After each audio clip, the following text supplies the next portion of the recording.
पिछले कई दिनों से बाजार के लिए पॉजिटिव माहौल बन गया है, क्योंकि एक तरफ तो कोरोना के मामले कम होने लगे, इकोनॉमी की गाड़ी पटरी पे आ चुकी है और इसी वजह से बाजार लगातार दौड़ रहा है और अपने 50,000 के सेंसेक्स ने अपने स्तर को छू लिया है और यहाँ पर निफ्टी ने भी अपने 15,000 के स्तर को पार कर लिया है और शानदार तेज़ी का माहौल बना हुआ है। तो क्या यह तेज़ी जारी रहने वाली है या फिर बाज़ार में फिर से करेक्शन आ सकता है? क्योंकि बहुत सारे जानकार ऐसे डरा रहे कि बाज़ार में अभी भी बड़ा करेक्शन बाकी है, परंतु बहुत सारे जो रिसर्च एनालिस्ट है वो कह रहे हैं कि बाज़ार में बड़ी नई हाई भी बन सकती है। तो क्या है आगे की संभावना बाज़ार की? क्या बाज़ार में तेज़ी बनने वाली है या फिर बाज़ार में होगी फिर से करेक्शन की शुरुआत? तो सारी की सारी संभावना इस वीडियो के माध्यम से तलाशेंगे। और क्या इस समय निवेश किया जा सकता है, और अगर हम इस समय निवेश करते हैं तो कौन से सेक्टर में हमें निवेश करना चाहिए जिससे आने वाले समय में अच्छा खासा बम्पर प्रॉफिट मिल सके? तो सारी की सारी संभावनाएं हम तलाशेंगे इस वीडियो के माध्यम से। लेकिन फ्रेंड, उससे पहले अगर आप पहली बार हमारे चैनल पर आए तो चैनल को सब्सक्राइब कर दीजिए, एक बेल आइकन दबा दीजिए ताकि जब भी नया वीडियो बने पहला नोटिफिकेशन आपको मिले। वीडियो पसंद आए तो लाइक शेयर जरूर कीजिए। चलो फ्रेंड, वीडियो स्टार्ट करते हैं। मैं हूं आपका दोस्त SB दवे और हमारे अपने चैनल ऑनलाइन कमाई में आपका बहुत बहुत स्वागत है। फ्रेंड्स, निफ्टी ने कमाल कर दिखा है। अब सवाल यह है क्या सेंसेक्स भी वैसा ही कर सकता है? 28 मई को निफ्टी ने 15,455 का रिकॉर्ड हाई बनाया और 16 फरवरी के अपने 15,431 के पिछले हाई को पीछे छोड़ दिया। हालांकि सेंसेक्स में अपने पिक से अभी करीब 1,000 पॉइंट पीछे है। सेंसेक्स का ऑल टाइम हाई 52,516 का है, जो 16 फरवरी 2021 को इंट्राडे में बना था। जानकारों का मानना है कि सेंसेक्स जून महीने में अपने रिकॉर्ड हाई को छू सकता है। जून सीरीज की शुरुआत काफ़ी बुलिश नोट पर हुई है। दिग्गजों का कहना है कि जिनकी ट्रेन छूट गई है वह करंट लेवल पर या कोई भी डिप मिलने पर खरीदारी कर सकते हैं, क्योंकि दिसंबर 2021 तक सेंसेक्स 54,500 से लेकर 55,000 तक के स्तर को छू सकता है। हाल ही में आए एक रिपोर्ट में मॉर्गन स्टैनली ने कहा है कि इंडिया स्टॉक पिकर्स का मार्केट है और जिसमें काफ़ी बड़े मौके हैं। मॉर्गन स्टैनली का कहना है कि सेंसेक्स में दिसंबर 2021 तक 7% का अपसाइड देखने को मिल सकता है और यह 55,000 के स्तर को आसानी से छू सकता है। बाजार दिग्गजों का भी यही मानना है कि कोरोना संकट के नियंत्रण में आते ही भारतीय बाजारों में जोरदार बढ़ोतरी देखने को मिलेगी और सेंसेक्स हमें 61,000 तक जाता हुआ दिखाई दे सकता है। हालांकि सेंसेक्स रिकॉर्ड हाई पर नहीं है, लेकिन BSE लिस्टेड कंपनियों का मार्केट कैप 3 लाख करोड़ के ऊपर पहुंच चुका है। कोविड-19 के मामलों में गिरावट और टीकाकरण में आ रही गति से ग्लोबल बाजारों में मिल रहे अच्छे संकेत और मार्च तिमाही के अच्छे नतीजों ने बाजार में जोश भर दिया है और सेंसेक्स निफ्टी अभी बहुत ही आगे मजबूत प्रदर्शन करते हुए दिखाई देंगे। मोतीलाल ओसवाल फाइनेंशियल हेमांग जानी का कहना है कि जब तक कंपनियों के प्रदर्शन में सुधार दिखेगा, ग्लोबल परिस्थितियाँ ठीक रहेगी, तब तक बाजार नई हाई बनाता रहेगा। और अर्थबोध शेयर के भूषण महाजन का कहना है कि अगले कुछ महीनों में निफ्टी 16,000 का और सेंसेक्स 54,500 का स्तर छू सकता है और इस साल के अंत तक मार्केट कैप भी 3.4 ट्रिलियन तक पहुंच सकता है।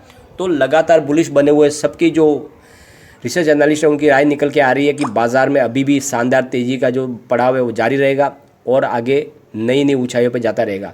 तो फ्रेंड्स, कार्वी कैपिटल के कुंजल बंसल ने भी अपनी तरफ से बाज़ार को लेकर अपनी जो है राय सामने रखी है और उनका कहना है कि एक लॉन्ग टर्म इन्वेस्टर को निवेशक बने रहना चाहिए। निवेशकों को किसी भी गिरावट पर निवेश के मौके तलाशने चाहिए। रिकॉर्ड हाई निफ्टी की यात्रा एक पड़ाव है, यह अंतिम लक्ष्य नहीं है, यात्रा आगे भी जारी रहेगी।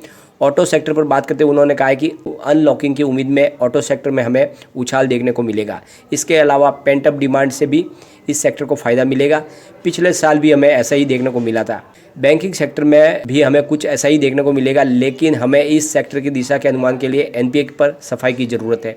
हालांकि रियल्टी सेक्टर एक ऐसा सेक्टर है जिसमें हमें सबसे बाद में रिकवरी आती हुई दिखाई देगी। इक्विटी मार्केट में अपने अनुभव को बात करते हुए कुंज बंसल ने कहा है कि इस यात्रा में उन्हें बहुत कुछ सीखने को मिला। इक्विटी मार्केट में हमें ना सिर्फ इंडस्ट्री के बारे में जानने को मिलता है कि बल्कि कारोबार और उनके आपसी संबंधों के बारे में भी बहुत कुछ सीखने को मिलता है।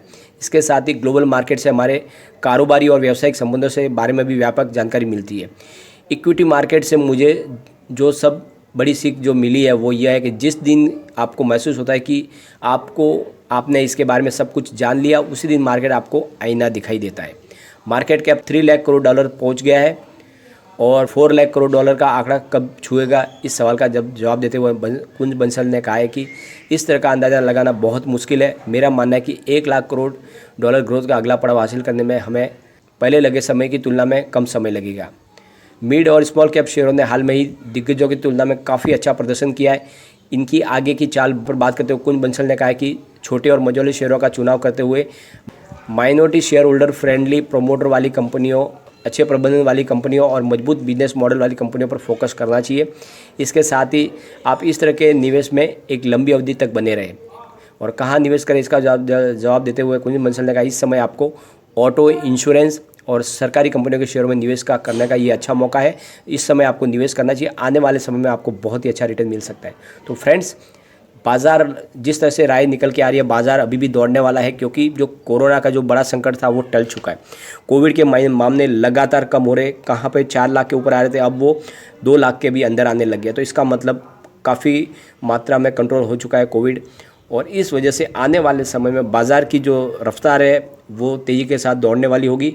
बाज़ार बुलिश बन जाएगा और उस समय हमें बाज़ार में हर स्टॉक दौड़ते हुए दिखाई देगा। तो ऐसे समय में आपको सारे सेक्टर जिसमें भी अभी भी स्टॉक में करेक्शन हुई हो और जो आपको नीचे मिलता हो और जिसका बैकग्राउंड मजबूत हो, फंडामेंटली स्ट्रॉन्ग मजबूत स्टॉक में आपको खरीदारी अब करनी चाहिए और आपको अपना लॉन्ग टर्म नज़रिया रखना चाहिए, क्योंकि बाज़ार में अब गिरावट का दौर धीरे धीरे थमने लगा है और माहौल तेज़ी का बनने लगा है। तो ये निवेश का बिल्कुल सही समय है।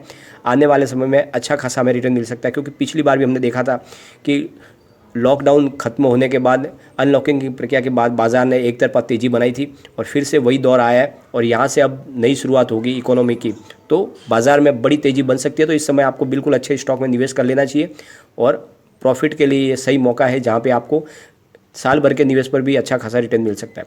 तो फ्रेंड्स, इस समय आपको बिल्कुल अच्छे स्टॉक में निवेश करना चाहिए। फंडामेंटली जो मजबूत हो, मिड कैप के अच्छे स्टॉक आप चुन सकते हैं, लार्ज कैप में भी निवेश कर सकते हो। लार्ज कैप के लिए आपको रिलायंस इंडस्ट्रीज सबसे अच्छा स्टॉक है, जो अभी भी अंडर परफॉर्म है।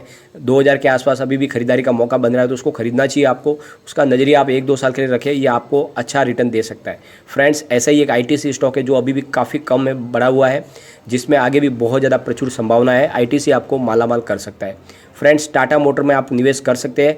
टाटा मोटर आपको 2 साल के अंदर 1000 तक जाता हुआ दिखाई देगा। साथ में friends, state bank of India की वैल्यूएशन अभी भी अंडर वैल्यू कही जा रही है। स्टॉक की बढ़ने की बहुत ज़्यादा संभावना है।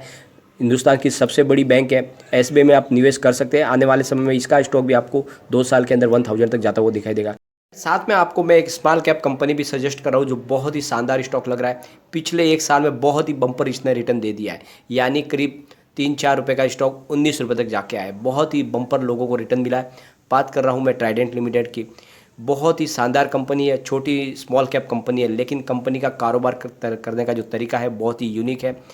इंडिया के अलावा फॉरेन कंट्रीज़ में भी कारोबार है। बहुत ही ज़्यादा लगातार अच्छे बिजनेस मॉडल के साथ काम कर रही है कंपनी डाइवर्सिफाई बिजनेस कर रही है। कंपनी का मुख्य कारोबार टेक्सटाइल का है और यूरोप और अमेरिका में उनके प्रोडक्ट की काफ़ी अच्छी डिमांड है। साथ में इंडिया में भी उनका कारोबार अच्छा है। बहुत सारे उनके लग्जरी शोरूम है जहाँ पे उनके अच्छे वीआईपी कस्टमर्स हैं। तो फ्रेंड्स, ये एक ऐसा स्टॉक है जो लगातार पर्यावरण को ध्यान रख के कारोबार कर रहा है और लगातार प्रॉफिट मेकिंग कंपनी है और लगातार अपने शेयर होल्डरों को डिविडेंड भी बांटती है। तो ऐसी कंपनी है जिसके बढ़ने की बहुत ज़्यादा संभावना है। अभी भी स्टॉक 70 रुपये के आसपास मिल रहा है। इसको आप लॉन्ग टर्म के लिए होल्ड करके रखिए। ये मल्टी बैगर रिटर्न देने वाला स्टॉक लग रहा है। तो ये ऐसे निवेश है जिनमें करके आप आने वाले समय में आप मालामाल हो सकते हैं। तो फ्रेंड्स, आप अपने हिसाब से निर्णय ले सकते हैं, लेकिन फ्रेंड, कोई भी इन्वेस्टमेंट करने से पहले अपने फाइनेंशियल एडवाइजर से एक बार एडवाइस ले ले या अपना खुद का रिसर्च करें, क्योंकि मैंने वीडियो आपके एजुकेशनल पर्पज़ के लिए ही बनाया है। वीडियो पसंद आए तो लाइक शेयर जरूर कीजिए और चैनल को सब्सक्राइब कर दीजिए। Thank you friend.